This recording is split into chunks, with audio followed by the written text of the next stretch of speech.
সালের এসএসসি পরীক্ষার্থীদের বিদায়ী সংবর্ধনা উপলক্ষে আয়োজিত অনুষ্ঠানে উপস্থিত আছেন আমাদের একান্ত শ্রদ্ধাভাজন সর্বজন শ্রদ্ধেয় আমাদের যারা এখানে মোটামুটি আমরা উপস্থিত আছি সবারই শিক্ষক আমাদের সর্বজন শ্রদ্ধেয় জনাব মোহাম্মদ আফসার আলী স্যার।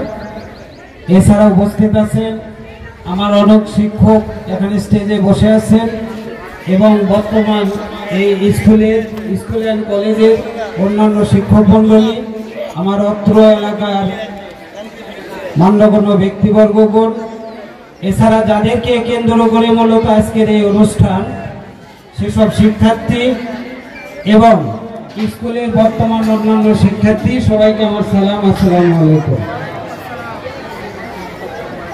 আমি আজকে যে কথা বলবো আমার আজকে একটাই পরিচয়, আমি ধুনদার স্কুলের সাবেক একজন ছাত্র, এখানে দ্বিতীয় কোনো পরিচয় নেই। এই হিসেবে আমি ধরে নিতে পারি আজকে যারা নিচে বসে আছো আমি যেহেতু স্কুলের সাবেক ছাত্র এই হিসেবে আমি তোমাদের বড় ভাই, আমি তোমাদের এখানে সিনিয়র একজন ভাই, আমি একজন সিনিয়র ভাই হিসেবেই কিছু কথা বলতেছি।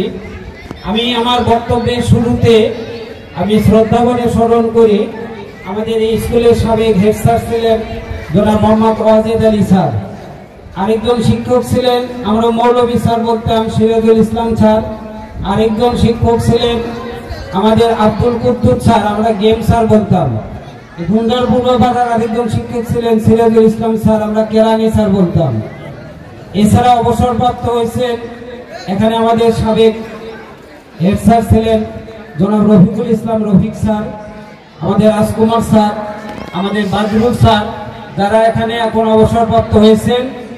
এছাড়া যারা জীবিত আছেন, যারা এই দুনিয়ার সফর যারা শেষ করেছেন তাদের রুহের মাগফিরাত কামনা করছি। যারা অবসরপ্রাপ্ত হয়েছেন তাদের এবং বর্তমানে যারা আমার শ্রদ্ধেয় শিক্ষক মন্ডলী আছেন তাদের সুস্বাস্থ্য কামনা করছি। আসলে আমরা তো খুবই অকৃতজ্ঞ। তুমি খেয়াল করে দেখো যে স্যারেরা সর্বপ্রথম তুমি যেদিন আমরা প্রাইমারি স্কুলে ভর্তি হই আমরা কিন্তু কলম ধরতে জানি না। আমি বইয়ে লেখা আছে এইভাবে সরেয়া লিখতে হবে, আমি কলম ওই রকম ভাবে ধরি, কিন্তু খেয়াল করে দেখো কলম ওই রকম হয় না। তুমি খেয়াল করে দেখছো তোমাকে কলম ধরা শিখাইলো কে? তুমি খেয়াল করে দেখো তোমাকে যিনি কলম ধরা শিখাইছেন প্রাইমারি স্কুলগুলোতে কিন্তু তুমি খেয়াল করে দেখবা অনেকটা আমি অনেক ম্যাডামকে আমি দেখেছি, অনেক টিচারকে দেখেছি টিস্যু দিয়ে ওই বাচ্চার নাক পর্যন্ত পরিষ্কার করে দেয়। কিন্তু দুঃখজনক বিষয় হলো তোমরা এই যে এসএসসি পাস করতেছো, পাস করার পর দেখবা অনেকে সরকারি আজিজুল হক কলেজে যাবা, অনেকে শাহসুতার কলেজে যাবা, অনেকে অন্যান্য কলেজে ভর্তি হবা।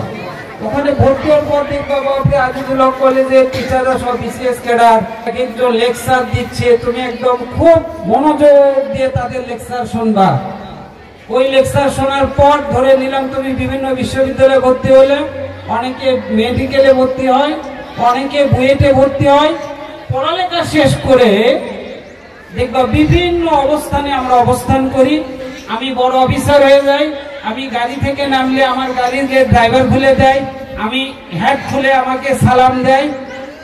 আমি দীর্ঘদিন পর যখন আমি এলাকায় আসলাম, এলাকায় এসে আমরা কি করি, যখন দেখি যে প্রাইমারি স্যার আমার হাই স্কুলের স্যার বাজারের এক গলি দিয়ে যাচ্ছে, আমি তখন অন্য গলি অনুসরণ করি, কারণ ওই গলিতে গেলে আমার ওই স্যারকে সালাম দেওয়া লাগবে।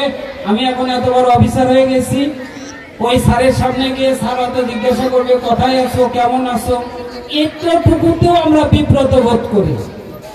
তাহলে আমরা কতটুকু অকৃতজ্ঞ মানুষ, যিনি আমাকে লেখা শিখাইলেন, যার কারণে আজকের আমি এই অবস্থান পাইলাম, তাদেরকে আমরা অস্বীকার করি।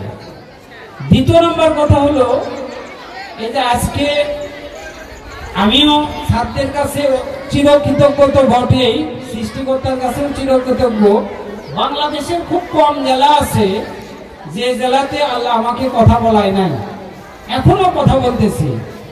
বিদায় অনুষ্ঠান সেদিন সিমলাতে প্রধান অতিথি করেছিল, সেখানে বক্তব্য দিয়েছিলাম।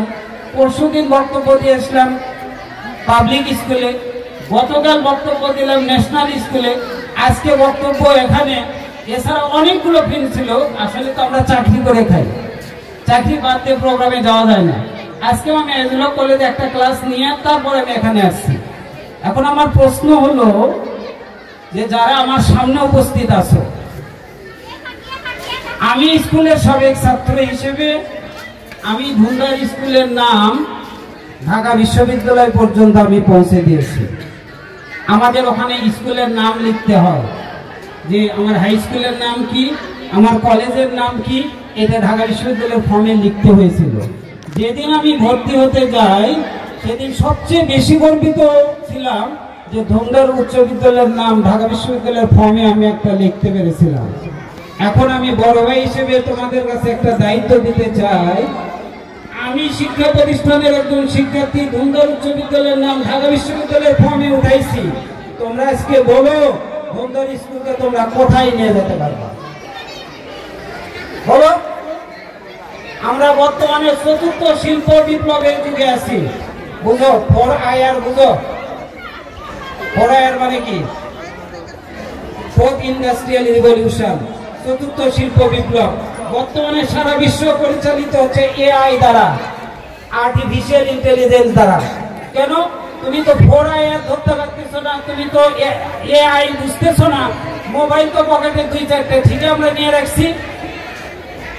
এই মোবাইলের ব্যবহার মানে কি? সারাক্ষণ আমি বিকেলবেলা খেলা বাদ দিয়া এ কোনায় এক দল, ওই কোনায় আরেক দল, সন্ধ্যা পর্যন্ত এখানে মোবাইলে গেম চালাইলাম, ফ্রি ফায়ার খেললাম। আস্তে কোন সার গেল, বাবা মা আমার কাছে চাচ্ছে কি, আমি করতেছি কি, এসব ডোন্ট কেয়ার। আর যাদের মোটামুটি টাকা পয়সা আছে, আমাদের টাকা পয়সা ওগুলো মোটামুটি বাড়িয়ে দিচ্ছ যে এবার ধান ভালোই হয়েছে, জিক্সার হোন্ডা টাইম দিলাম 15 দিন। এই মেয়ে তোমার হোন্ডা তেল কেনার টাকা আছে? তুমি খেয়াল করছো তোমার বাবা কত কষ্ট করে টাকা পয়সা দিচ্ছে? আমাকে বলো, তোমার এই মোবাইলের যেভাবে ব্যবহার করতেছো এর ভবিষ্যৎ কি আমাকে বলো। তুমি চিন্তা করতে, এখন তো পৃথিবী খুব রঙিন মনে হচ্ছে। এখন হোন্ডার পিকআপ খুব টানতেছো, মোবাইল এমনি ঘুরাইতেছো, কিছুদিন পর দেখো মোবাইলের টাকা শেষ হচ্ছে, আবার চেক করে আবার মোবাইল এমনি ঘুরাইতেছো। কিন্তু হচ্ছে ফিউচার, ভবিষ্যৎ তোমার কোথায়? শিক্ষকদেরকে মর্যাদা না দিয়ে তুমি জীবনে তো বড় হতে পারবা না। আমি ঢাকা বিশ্ববিদ্যালয়ে পড়াকালীন সেখানে অনেক ক্যাডেট কলেজের স্টুডেন্ট ছিল, দেশের সবচেয়ে ভালো শিক্ষা প্রতিষ্ঠানের শিক্ষার্থী সেখানে ছিল। সেখানেও আমি দেখেছি অনেক স্টুডেন্টের লাইফ কিন্তু ধ্বংস হয়ে গেছে। এই জন্য তোমার চলাফেরা সর্বশেষ পর্যায় পর্যন্ত তোমাকে খুব রয়েছে চলাফেরা করতে হবে। আজকে আমরা নিজেকে গরিব দাবি করি, নিজেকে খুব মডার্ন দাবি করি। আজকে মোবাইল ফোন আমরা WhatsApp, Messenger, Facebook, live, YouTube